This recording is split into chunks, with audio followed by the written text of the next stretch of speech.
After finishing Silent Hill 2, it really made me think about the true horrors that reside deep within the fog. At first glance, it's the monsters that scares us, the twisted shapes that roam the streets, the figures that stalk us through the mist. But the deeper you go, the more you realize the real horror isn't in Silent Hill. It's in us, the horror of looking inward and realizing you might be the monster. Silent Hill 2 is not a story about a man seeking his wife. It's about James facing the guilt of taking his wife's last breath.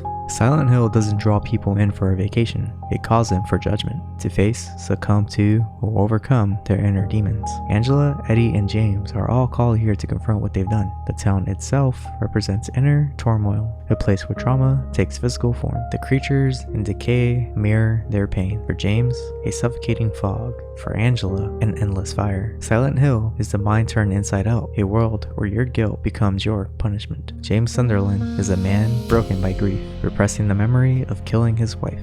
He arrives in Silent Hill after receiving a letter, one he can't explain. In the end, we learn that James convinced himself he killed Mary to end her suffering. But Silent Hill doesn't see mercy, it sees guilt.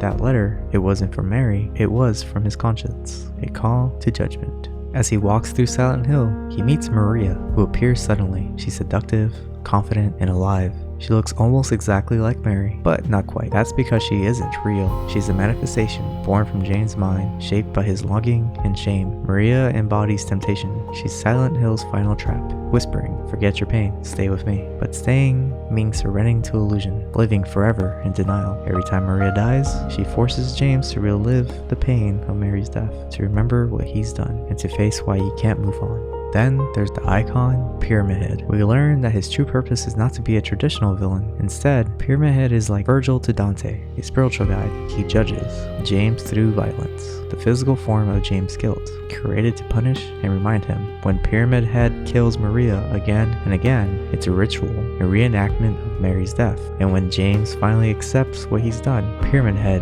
ends his own life, because James no longer needs his spiritual guide. Then there's Angela, a victim of lifelong family abuse, a kind of pain that never ends.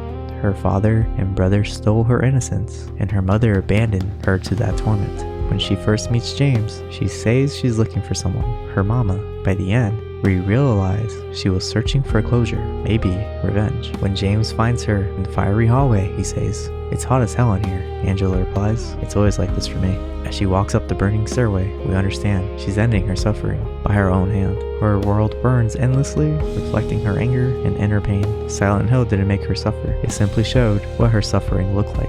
Amongst the fog, there's another character named Eddie, the man who tried to laugh his pain away, mocked his entire life, bullied for his weight, treated like a joke until one day he stopped laughing. By the time James finds him, Eddie's already crossed the line. He's killed, and for the first time he feels powerful. Eddie represents wrath and destruction, and gives us a glimpse into the psyche of a cold-blooded murderer. When he screams, "You killed too, didn't you?" it's more than an accusation, it's a reflection. Eddie is what James could have become if he never faced his guilt, if he let it consume him entirely. Of all the people James meets, none stand out more than Laura, a child untouched by guilt, unbroken by trauma. She walks through Silent Hill and sees no monsters, because she carries no darkness. Laura knew Mary, she loved her, and she represents the innocence James lost, the purity that once existed before grief, before murder, before denial. Her presence is a reminder of one universal truth: the horrors of Silent Hill only exist for the guilty.